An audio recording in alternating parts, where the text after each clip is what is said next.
Hello, my name is Allie, and welcome to my channel. We are back with Mystic Destiny Serendipity of Aeons, and guess what? We are starting Hikaru's route. I'm excited, the final route, but I think there's two stories with his, so yeah. Anyway, so Hikaru Kazuma. The ever-charming Hikaru has had a tragic life, though rarely will one catch him without a smile plastered on his face. He is known as a friendly yet stern man who takes his job very seriously, but he prefers to stay in his memories of a happier time when he can. Hikaru rarely uses his abilities to the fullest because of past events that still haunt him to this day. You ready? We're gonna read it. Let's go. Oh, spoiler warning. This round contains major spoilers for all... Oh, we already did all four, so we don't have to worry about that. Book 1. Shattered. Ooh. I look around at all the guys surrounding me. But there's just one thing that strikes me as odd. Why can't I pick you, Professor Kazuma?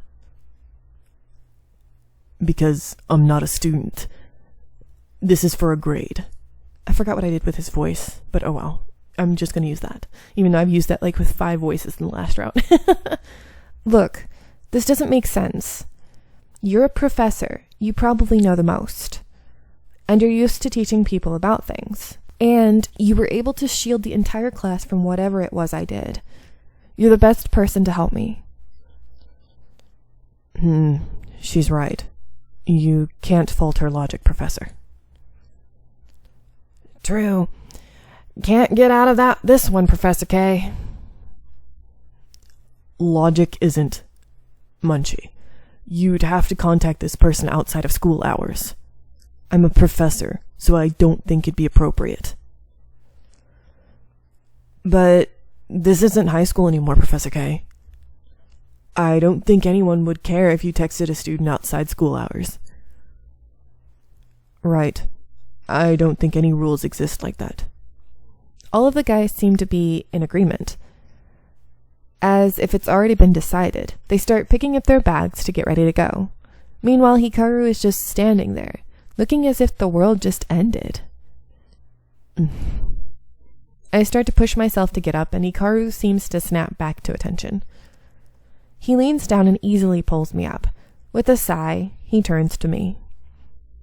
Come on, then I'll take you home. We step out into the hallway.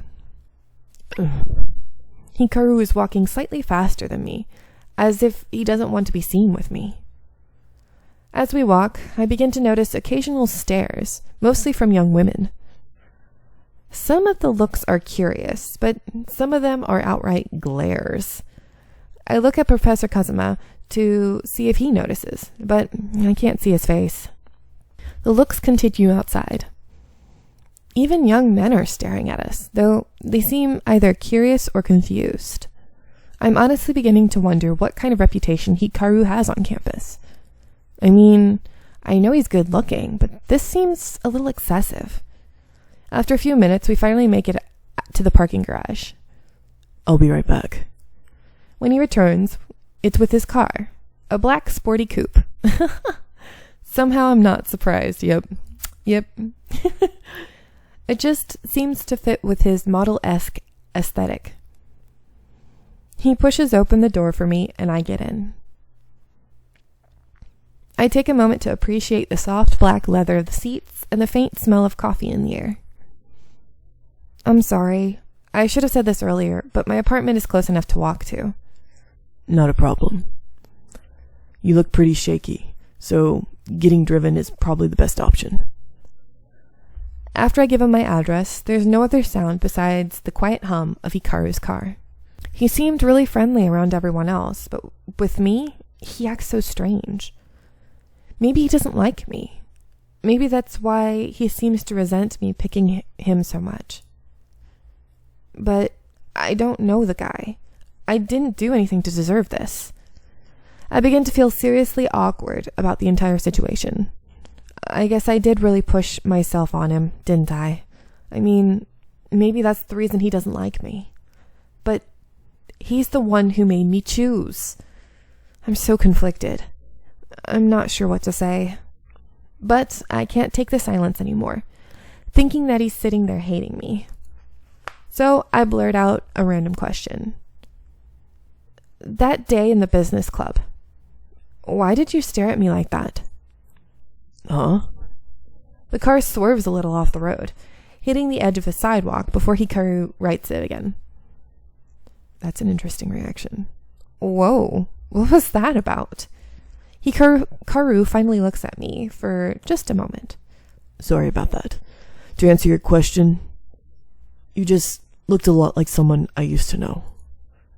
But she's been dead now for a long time. Oh. What else can I say? Someone you used to know? I try to think of who I look like, and flashes of my mother come to mind.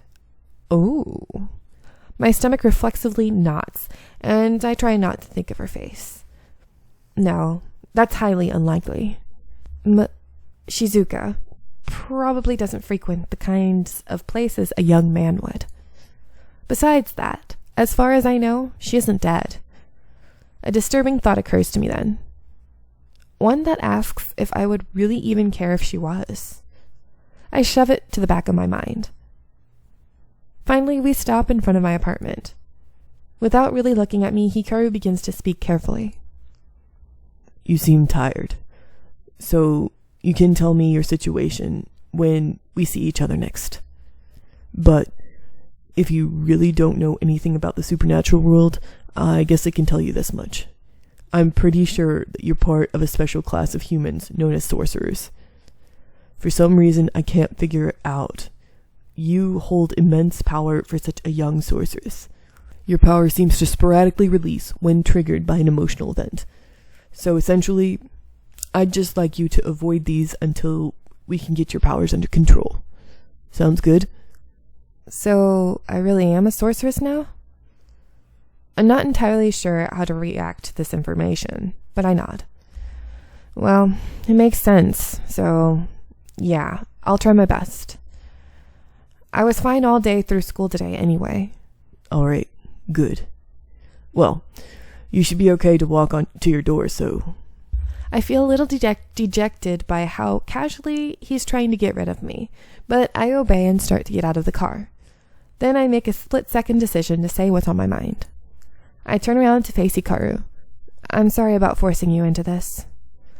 I don't want anyone helping me who doesn't want to do it, though, so I'll choose someone else tomorrow. I'm not so weak as to beg for anyone's help, or try to force them into it. Not even if I think it's your duty as a teacher to help people anyway. Hikaru finally turns around to face me and our eyes meet. For some reason, I can't fathom. He seems to be truly in shock. With a strange look on his face, Hikaru raises his hand as if drawn to me. He reaches out across the seat and pauses for a moment before lightly touching my cheek. Hikaru? It's a little quick, dude. A little fast. Slow down. I find myself leaning in toward him without thinking about it. Our faces getting closer.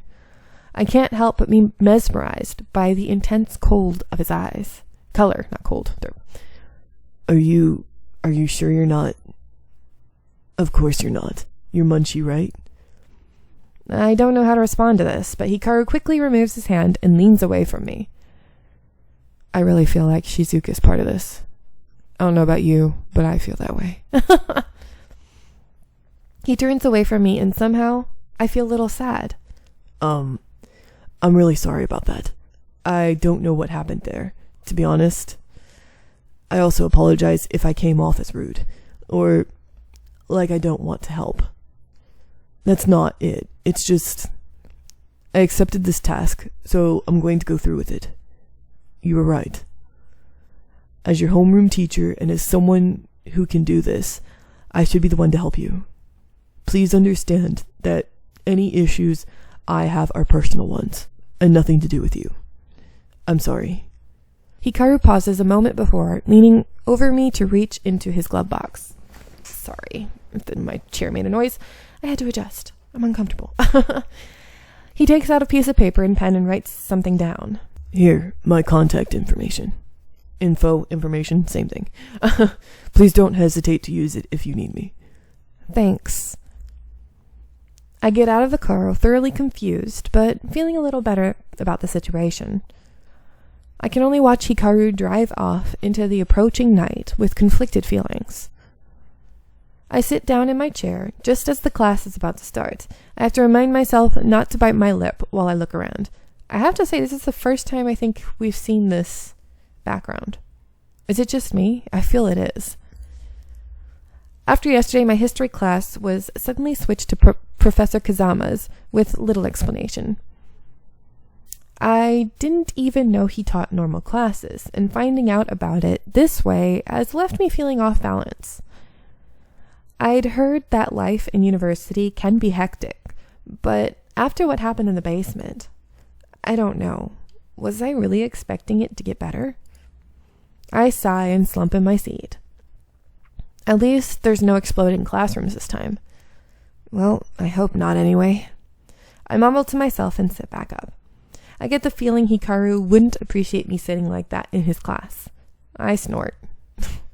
I bet he's the one responsible for my classes being switched last minute, no doubt to keep a better eye on me. I look around the classroom again, trying to spot the professor in question. I wonder, will he say anything? He doesn't really seem like the type to, but I guess I could be wrong. Though, I wonder what would happen if I did go off spouting about Hajiwara's secret basement. But do I really want to know? I'm mumbling this when a mop of white hair catches my eye. Takumi appears before me before I can so much as blink. That sounds so weird. Before I so much... He plops down in the seat next to me with a big grin, nearly splitting his face in half. I guess some people just really love history. Hey, Manchi. I didn't expect to see you in Kazuma's class. Hey, Takumi. Yeah, I switched recently. Oh, really? Is it 'cause you heard all those rumors about his looks then? What? What are you... No, definitely not. But that's definitely an overreaction. Takumi's eyes trail off to the side, and I follow his gaze to the entrance just as Hikaru walks in. Professor K's classes are always super interesting, though, so you made a good choice. I'm going to let you guys go here. I hope you are enjoying, and I'll see you in the next one. Bye!